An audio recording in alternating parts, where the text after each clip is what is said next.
gihugu cy'u Rwanda. Duherereye mu karere ka Huye mu murenge wa Gisagara ahabereye amahano ibyarishije abanyarwanda benshi cyane. Umugore witwa Violette w'imyaka 35 y'amavuko yaje kwicwa ku iki gicamunsi ku itariki zisanga 9 z'ukwezi kwa gatatu umwaka wa 2026. Uyu Violette yishwe urupfu rubi cyane, dore ko abamwishe bakekwaho kino cyaha ari umugabo n'umugore. Bamuhamagaye ngo aze abagurishe imbuto, dore ko uyu mugore yari umuhinzi, Violette yari umuhinzi. Bamuhamagaye ngo baze bamugurishe imbuto. Mu kuhagira rero bahita bamwivugana, bamwambura amafaranga yari afite. None uyu mugore yaje kugaragara yitabye Imana, ndavuga Violette yaje kugaragara yitabye Imana. Ubugenzacyaha bwo bwataye muri yombi uyu mugabo n'umugore bahamagaye Violette kugira ngo aze bamugurishe imbuto. Uyu mugabo n'umugore mu gutabwa muri yombi bavuze yuko uyu Violette batigeze bamuhamagara ndetse nta mbuto bari bafite yo kumugurisha, dore yuko iki cyaha bari kubashinza cyo kuba bishe Violette w'imyaka 35 y'amavuko rwose babarenganya cyangwa bababeshyera. Abaturage bavuga yuko uyu mugore n'uno mugabo bafitemo uruhare kwica uyu Violette. Ibi byarishije abanyarwanda benshi cyane, abandi batangira kwifata ku munwa. Abaturage babwiye ishami ry'ubugenzacyaha yuko uyu Violette yishwe n'uno mugore n'umugabo, kubera ko uyu mugore n'umugabo n'ubundi bahoraga bahigira uyu Violette yuko bazamwivugana bitewe n'ikibazo bari bafitanye amakimbirane akomoka cyangwa aturuka ku mitungo.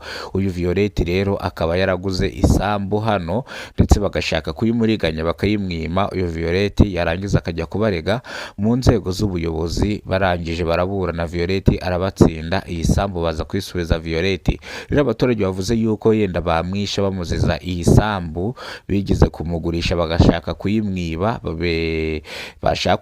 Rero Violette akabarega akongera isambu akayisubirana, dore yuko yari afite n'icyangombwa cy'ubutaka cyayo. Bavugaga yuko kino cyangombwa cy'ubutaka Violette yakibye kubera ko yari inshuti yabo, ariko iki cyangombwa cy'ubutaka Violette byarangiye agitsindiye ndetse ahita yibaruzaho buno butaka ukaba bumubaruyeho 100%. Rero uyu mugore n'umugabo banze icyo bagendeyeho bica Violette. Rero ishami ry'ubugenzacyaha ryataye muri yombi uyu mugore n'umugabo bakekwaho icyaha cyo kwica Violette w'imyaka 35 y'amavuko, dore ko ibi ngibi cyangwa urupfu rw'uno mugore rwarijije abantu benshi cyane.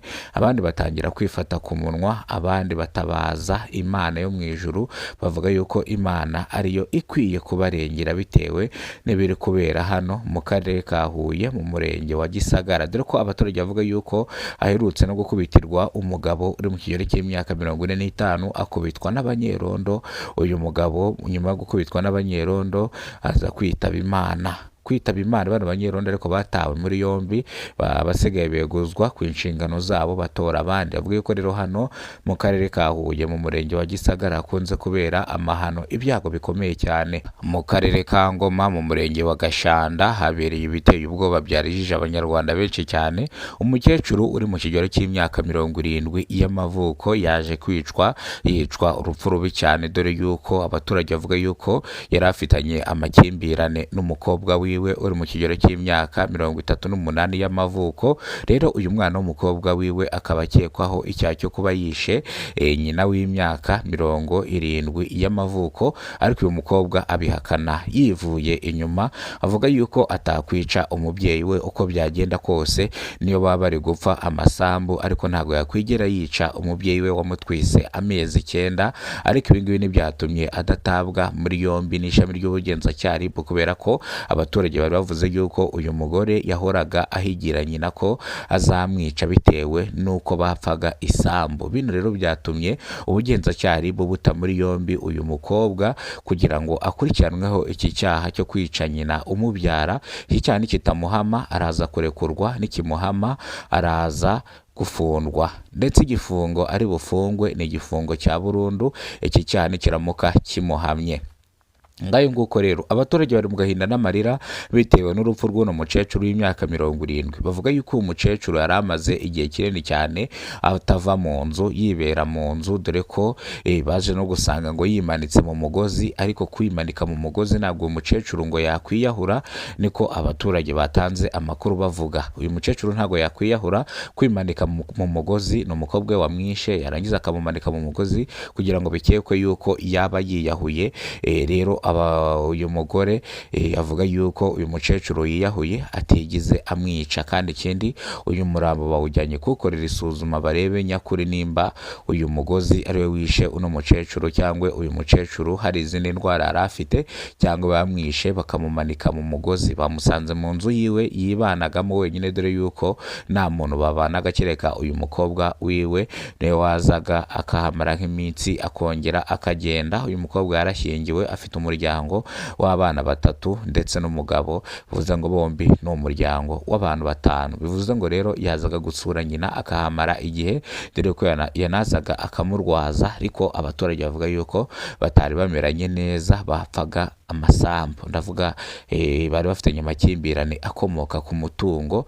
Ibingibi rero bikaba ari byo bituma akekwaho kuba yishe nyina umubyara, ariko abihakana yivuye inyuma, avuga yuko atakwigera yicira umubyeyi uko byagenda kose, ahubwo uyu mukecuru ashobora kuba yiyahuye. Oya, nako avuga yuko uyu mukecuru yiyahuye, rero nta muntu wigize umwica.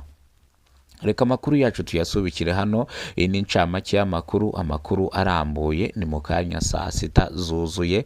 Reka nongere nkwifurize umunsi mwiza, nkwifurize ishya n'ihirwe. Imana ikomeze kukundindira aho uri hose, Imana igushoboze, Imana iguhe ibyo kurya, ubuzima buzira umuze n'amafaranga. Ndabakunda cyane. Amakuru ni mu kanya. Nge mwumvaga ko umuyoboro nitwa Kidasamura, urw'inkorogoto bakora rugakonkoma. Ndabakunda cyane. Narimerereye mu karere ka Huye, mu murenge